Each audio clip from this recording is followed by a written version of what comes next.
نحمده ونصلي ونسلم على رسوله الكريم أما بعد فأعوذ بالله من الشيطان الرجيم بسم الله الرحمن الرحيم يا أيها الذين آمنوا كتب عليكم الصيام كما كتب على الذين من قبلكم لعلكم تتقون صدق اللہ مولانا العظیم۔ آج کی ویڈیو کے اندر اللہ رب العالمین کی طرف سے وہ انعامات جو بالخصوص اللہ تبارک و تعالی نے جناب محمد الرسول اللہ صلی اللہ تعالی علیہ وسلم کی امت کو عطا کیے، 5 ایسے انعامات جو رمضان المبارک کی برکت سے اللہ تبارک و تعالی نے امت محمدیہ کو عطا کیے۔ آج کی ویڈیو کے اندر ان 5 انعامات کا ذکر کیا جائے گا۔ سب سے پہلے حدیث آپ کے سامنے تلاوت کریں گے، پھر اس کے بعد اس کا ترجمہ اور پھر مختصر تشریح کے اندر وہ 5 انعامات آپ کے سامنے ذکر کریں گے۔ تو آپ سے گزارش ہے احادیث کو پورا سنیں، توجہ کے ساتھ سنیں اور ثواب میں ہمارے ساتھ شریک ہوں۔ بسم اللہ الرحمن الرحیم۔ عن ابی ہریرہ رضی اللہ تعالی عنہ قال قال رسول اللہ صلی اللہ تعالی علیہ وسلم اوتیت امتی 5 خصال فی رمضان لم توتہن امت قبلہم خلوف فم الصائم اطیب عند اللہ من ریح المسک وتستغفر لهم الحیتان حتی یفطروا وَيُزِينُ اللَّهُ عَزَّ وَجَلَّ كُلَّ يَوْمٍ جَنَّةً ثُمَّ يَقُولُ يُوشِكُ عِبَادِيَ الصَّالِحُونَ أَن يُلْقُوا عَنْهُمُ الْمُؤُونَةَ وَيَصِيرُوا إِلَيْكَ وَتُصَفَّدُ فِيهِ مَرَضَةُ الشَّيَاطِينِ فَلَا يَخْلُصُوا فِيهِ إِلَى مَا كَانُوا يَخْلُصُونَ إِلَيْهِ فِي غَيْرِهِ وَيُغْفَرُ لَهُمْ فِي آخِرِ لَيْلَةٍ قِيلَ يَا رَسُولَ اللَّهِ أَهِيَ لَيْلَةُ الْقَدْرِ قَالَ لَا وَلَكِنِ الْعَامِلُ إِنَّمَا يُوَفِّي أَجْرَهُ إِلَى قَضَى عَمَلَهُ۔ حضرت ابو ہریرہ رضی اللہ تعالی عنہ سے روایت ہے کہ جناب محمد الرسول اللہ صلی اللہ تبارک و تعالی علیہ وسلم نے فرمایا، میری امت کو رمضان شریف کے بارے میں 5 چیزیں خصوصی طور پر دی گئیں جو پہلی امتوں کو نہیں ملی۔ نمبر 1 کہ یہ ان کے منہ کی بدبو اللہ کے نزدیک مشک سے زیادہ پسندیدہ ہے، یعنی امت محمد کے روزہ دار ان کے منہ کی بدبو، جو پیٹ خالی ہو جانے سے، معدہ خالی ہو جانے سے جو منہ میں بدبو پیدا ہو جاتی ہے، وہ بدبو اللہ رب العالمین کے نزدیک مشک سے بھی زیادہ پسندیدہ ہے۔ یہ اعزاز امت محمد کے روزہ دار کو ملا۔ نمبر 2 کہ ان کے لیے دریاؤں کی مچھلیاں دعائے مغفرت کرتی ہیں اور افطار کے وقت تک کرتی رہتی ہیں۔ امت محمدیہ کے وہ مرد اور عورتیں،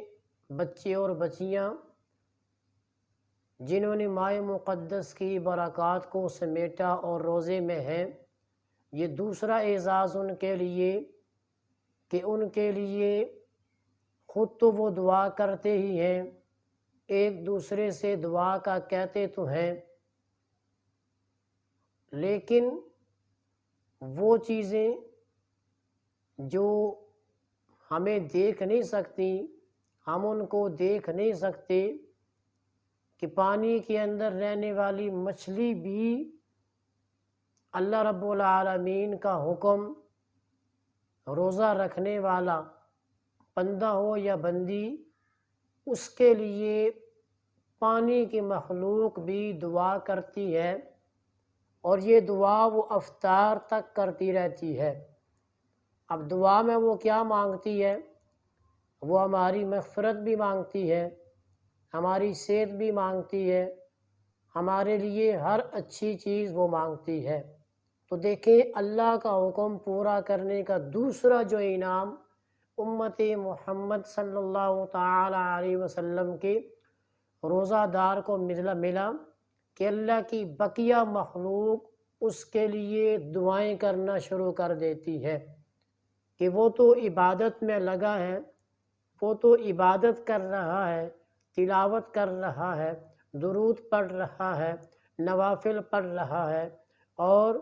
فرائض ادا کر رہا ہے، اور نیکی کے کام کر رہا ہے، ساتھ ساتھ اس کے یہ اللہ کی مخلوق بھی اس کے لیے دعائیں کر رہی ہے، اللہ کے سامنے اس کے لیے التجا کر رہی ہے۔ یہ دوسرا اعزاز ملا۔ تیسرا اعزاز کہ جنت ہر روز ان کے لیے مزین کی جاتی ہے، تیار کی جاتی ہے، آراستہ کی جاتی ہے، اعزاز کے طور پر۔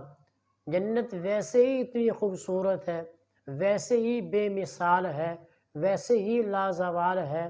پھر بھی اللہ رب العالمین روزہ دار کے اعزاز میں جنت کو مزین کراتے ہیں، جنت کو خوبصورت بناتے ہیں،